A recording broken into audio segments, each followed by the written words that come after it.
అందరికీ నమస్కారం. ఈరోజు మీ అందరినీ కలుసుకోవడానికి కారణం, మొన్న జరిగినటువంటి ఎన్నికల్లో వచ్చినటువంటి ఫలితాలు, వాట్లి మీద విశ్లేషించుకొని, ఎందుకు ఈ విధంగా ఫలితాలు వచ్చినాయి? ప్రజల్లో వైఎస్ఆర్ కాంగ్రెస్ పార్టీ తరపున మేము ఏం మిస్ అయ్యాం? అనేది నిన్న ఫలితాలొచ్చిన దగ్గర నుంచి కూడా విశ్లేషించుకొని, ఇంకా రాబోయే కాలంలో కూడా పరిపాలనలో ఏమి లోపం జరిగింది? ప్రజలు ఎందుకు ఆ విధంగా తీర్పునిచ్చారు? అనే విషయాన్ని నేరుగా ప్రజల దగ్గరికి వెళ్ళి, ఆ ప్రజలతోనే మాట్లాడి, తప్పకుండా దీని మీద అధ్యయనం చేసి, మళ్ళా రాబోయే కాలంలో ప్రజలకు మంచి సేవ అందించడం కోసం ప్రయత్నం చేస్తామని చెప్పి మీ ద్వారా తెలియజేస్తా ఉన్నా. ఈ సమాజంలో ఈ సమాజంలో అంటే స్వతంత్రం వచ్చే దగ్గర నుంచి ఇప్పటి వరకు ఎవరు చేయలేనటువంటి కార్యక్రమాలు జగన్మోహన్ రెడ్డి గారు చేస్తూ ముందుకెళ్లారు.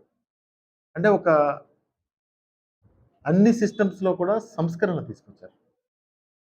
దాదాపుగా రైతుల విషయంలో గాని, అవ్వాతాతల విషయంలో గాని, చదువుకునే పిల్లల విషయంలో గాని, అన్ని విషయాల్లో కూడా ఎన్నో సంస్కరణలు తీసుకొచ్చి ఈరోజు పరిపాలనా వ్యవస్థని ముందుకు తీసుకెళ్తున్నటువంటి క్రమంలో ప్రజలు మరి ఇటువంటి విలక్షణమైనటువంటి తీర్పు ఎందుకిచ్చారో ఒక్కసారి మేము కూడా ప్రజల దగ్గరికెళ్ళి నాయకులు మన నాయకత్వం అంటే ప్రజల మనోభావాల అనుగుణంగానే వెళ్ళాలి. ఆ విధంగా అవన్నీ కూడా విశ్లేషించుకొని ముందుకెళ్తామని చెప్పి కూడా మనవి చేస్తా ఉన్నాం. అదేవిధంగా పామరు నియోజకవర్గంలో నేను 7.5 సంవత్సరాల క్రితం ఈ ప్రాంతంలో రాజకీయాల్లోకి వచ్చాను. వచ్చి 2.5 సంవత్సరాలు ప్రతిపక్షంలో ఉండి పోరాటం చేసి ప్రజల యొక్క సమస్యల్ని ప్రభుత్వం దృష్టికి తీసుకెళ్ళి, ఆ రోజు మళ్ళా నేను ఎన్నికలకెళ్ళి శాసనసభ్యుడినయ్యాను.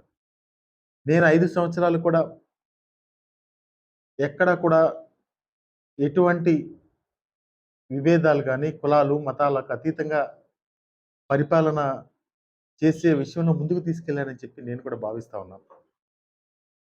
ప్రజలు మరి నా పట్ల కూడా ఒక విలక్షణమైనటువంటి తీర్పిచ్చారు.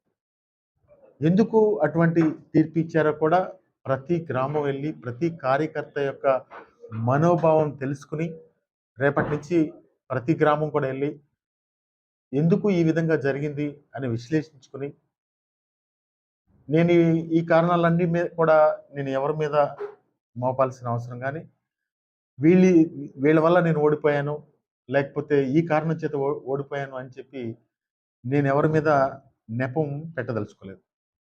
నేనే దీనంతటికి కూడా కారణం. నేనే నాయకత్వం వహిస్తా ఉన్నాను కాబట్టి, నేనే దీనికి కారణం. నేనే బాధ్యత వహిస్తాను.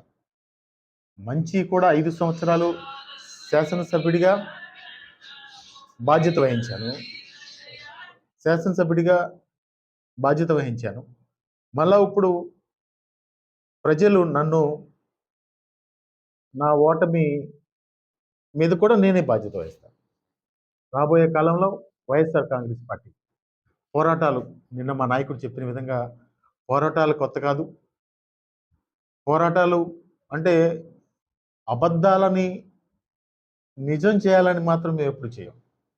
ఇప్పుడు తెలుగుదేశం పార్టీ గాని, జనసేన పార్టీ గాని, బీజేపీ పార్టీ గాని అబద్ధాలని నిజం చేయాలని చెప్పి ప్రజల్లో ప్రయత్నం చేసి, ఆ ప్రజల్ని తప్పుదోవ పట్టించారని చెప్పి నా ఉద్దేశంగా నేను భావిస్తా ఉన్నా. తప్పకుండా రాబోయే కాలంలో ఈ 5 సంవత్సరాల్లో ఏం పరిపాలన జరిగింది? వీళ్ళు చేసినటువంటి వాగ్దానాలు ఏ విధంగా ప్రజల్లోకి తీసుకెళ్తారు? అబద్ధపు వాగ్దానాలు చేయడం తెలుగుదేశం పార్టీ వాళ్ళకి అలవాటు. నేనైతే చెప్తా ఉన్నా, ఈ నియోజకవర్గంలో గాని, ఈ రాష్ట్రంలో గాని, వాళ్ళ అబద్ధాలు, వాగ్దానాలు ప్రజల్లోకి తీసుకెళ్ళకపోతే మాత్రం వాళ్ళని నిలబెడతాం.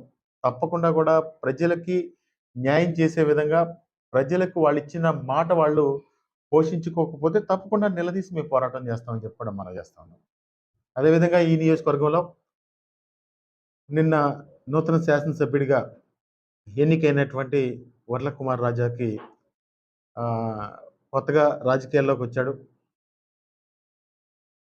తను కూడా 2, 2.5 సంవత్సరాల నుంచి ప్రజల్లో ఉండి ప్రజల యొక్క సమస్యలు తెలుసుకున్నాడు. తను కూడా మంచి పరిపాలన పామరు నియోజకవర్గ ప్రజలకి అందిస్తాడని చెప్పి నేను మనస్ఫూర్తిగా భావిస్తూ మీ ద్వారా వర్ల కుమార్ రాజాకి నా హృదయపూర్వకంగా తనకి శుభాకాంక్షలు తెలియజేసుకుంటూ పామరు నియోజకవర్గ ప్రజల అభ్యున్నతి కోసం, వాళ్ళ రక్షణ కోసం, ఈ ఈ నియోజకవర్గ సంక్షేమం కోసం పాటుపడతాడని చెప్పి నేను కూడా ఆశిస్తూ మీ అందరికీ కూడా మనవి చేసేది ఈ జర్నలిస్ట్ సోదరులు గాని, పోలీస్ డిపార్ట్‌మెంట్ వారు గాని, అన్ని డిపార్ట్‌మెంట్‌ల వాళ్ళు ఈ 5 సంవత్సరాలు నాకు ఒక ఒక కుటుంబ సభ్యుడిలాగా నన్ను ఆదరించి హక్కున చేర్చుకున్న జర్నలిస్టులకు గాని, ఉద్యోగస్తులకు గాని, మా వైఎస్ఆర్ కాంగ్రెస్ పార్టీ కార్యకర్తలకు గాని, ఈ పామర్పు నియోజకవర్గ ప్రజలందరికీ కూడా నా హృదయపూర్వకంగా ధన్యవాదాలు తెలియజేసుకుంటూ, రాబోయే రోజుల్లో రేపటి నుంచే నేనెప్పుడు ప్రజల్లో ఉంటాను. ప్రజలకి పామర్ నియోజకవర్గ ప్రజలకు ఎటువంటి కష్టం వచ్చినా అది నా కష్టంగా భావిస్తానని చెప్పి మొదటి రోజు చెప్పాను. అదే మాట మీద కట్టుబడి ఉన్నాను. కంఠంలో ప్రాణం ఉన్నంత వరకు పామర్పు నియోజకవర్గ ప్రజల కోసం జగన్మోహన్ రెడ్డి గారి నాయకత్వంలో ముందుకెళ్తానని చెప్పి కూడా ఈ సందర్భంగా తెలియజేస్తాను.